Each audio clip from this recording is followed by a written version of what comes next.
We shall now discuss about an AC circuit containing capacitor only. The capacitor it is connected to an AC supply.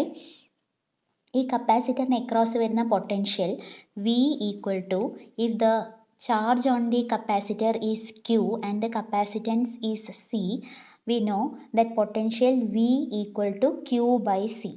ഇനി potential V എന്ന് പറയുന്നത് instantaneous value എന്താണ്? Vm sin omega t ആണ്. So Vm sin omega t equal to Q by C or charge Q equal to multiply ചെയ്താൽ CVm sin omega t.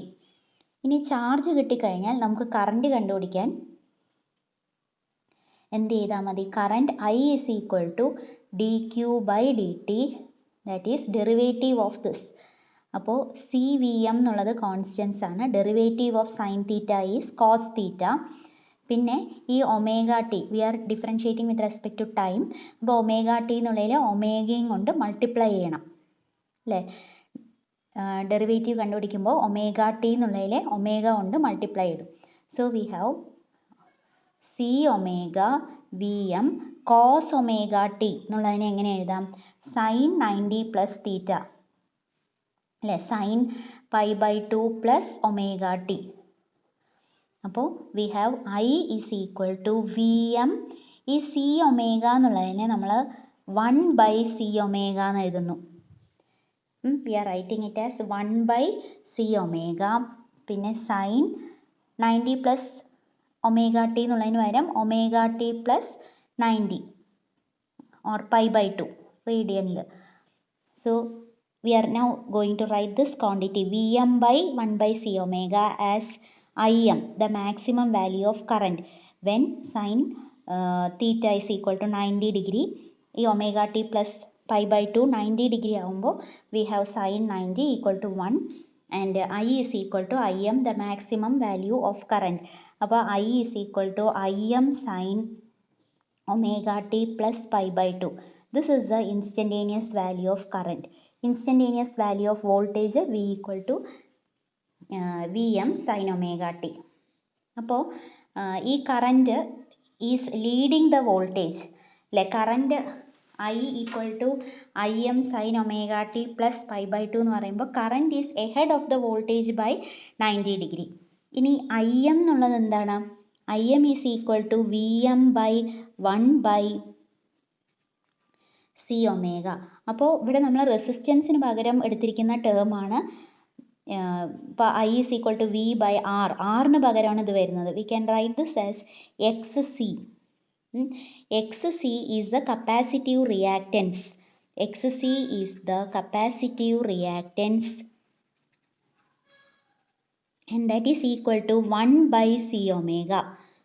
അപ്പോൾ capacitive reactance എന്ന് പറഞ്ഞാൽ it is a resistance offered by a capacitive circuit to the flow of A C.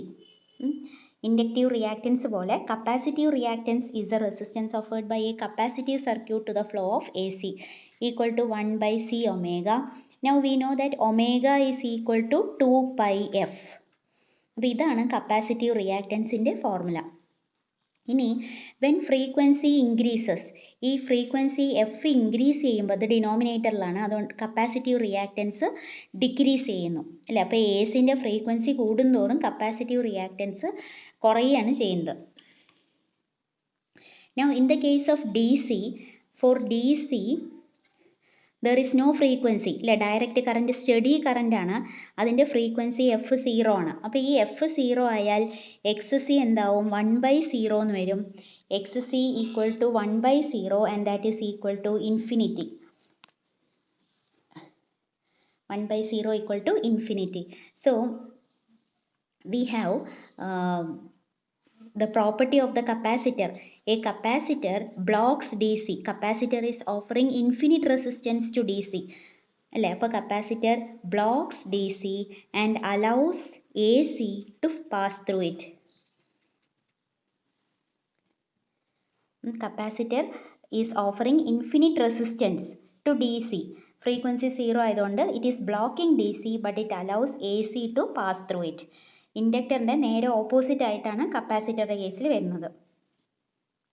ഇനി നമ്മൾ ഇതിൻ്റെ graphical representation നോക്കുകയാണെങ്കിൽ വോൾട്ടേജും കറൻറ്റും വൈ ആക്സിസിൽ പ്ലോട്ട് ചെയ്യാം, ഒമേഗ ടി എക്സ് ആക്സിസിൽ പ്ലോട്ട് ചെയ്യാം. ദെൻ വോൾട്ടേജ് നമ്മൾ ആദ്യം V is equal to V M sine omega T എന്നുള്ള സൈൻ കർവ് വരച്ചു. ഇനി കറൻറ്റ് എഹെഡ് ഓഫ് വോൾട്ടേജ് ആണ് അല്ലേ, അപ്പോൾ വോൾട്ടേജ് 0 ആവുന്ന സമയത്ത് കറൻറ്റ് ഈസ് മാക്സിമം. ഇനി വോൾട്ടേജ് മാക്സിമം ആവുമ്പോൾ കറൻറ്റ് 0, ഇവിടെ 0 ആവുമ്പോൾ കറൻറ്റ് മാക്സിമം ആവുമ്പോൾ കറൻറ്റ് 0, അങ്ങനെ ഇതാണ് കറൻറ്റിൻ്റെ കർവ് വരുന്നത്. So this represents voltage. അപ്പോൾ ഇതിൻ്റെ സ്റ്റാർട്ടിങ് നോക്കിക്കഴിഞ്ഞാൽ നമുക്ക് മനസ്സിലാവും ഇവിടെ വോൾട്ടേജ് 0 ആയിരിക്കുന്ന അങ്ങനെയാണ് വോൾട്ടേജ് കർവ്. വോൾട്ടേജ് 0 ആവുമ്പോൾ current is maximum in the positive direction, അതാണ് current is ahead of the voltage. അപ്പോൾ കപ്പാസിറ്റീവ് സർക്യൂട്ടിൽ കറൻറ്റ് എഹെഡ് സി എന്ന് ഓർമ്മ വയ്ക്കാം. കപ്പാസിറ്റീവ് സർക്യൂട്ടിൽ current is leading and voltage behind ആണ് വരുന്നത്. അപ്പോൾ നമ്മളൊരു ഫേസർ ഡയഗ്രാം വരയ്ക്കുകയാണെങ്കിൽ ഇങ്ങനെയാണ് വോൾട്ടേജ് എങ്കിൽ കറൻറ്റ് എഹെഡ് ആണ്. സോ ഇറ്റ് ഈസ് മാഗ്നിറ്റ്യൂഡ് കുറവാണ് കറൻറ്റിൻ്റെ, പക്ഷേ it is leading the voltage by π/2. ഇനി നമ്മൾ വരച്ചിരിക്കുന്ന വോൾട്ടേജ് ഇങ്ങനെയാണെങ്കിലോ ഫേസർ ആണ്, അപ്പോൾ അതിന് പല പൊസിഷൻസ് എടുക്കാം. റൊട്ടേറ്റിംഗ് വെക്റ്റർ ആണ് ഫേസർ. വോൾട്ടേജ് ഇങ്ങനെയാണെങ്കിൽ കറൻറ്റ് ഇറ്റ് ഈസ് എഹെഡ്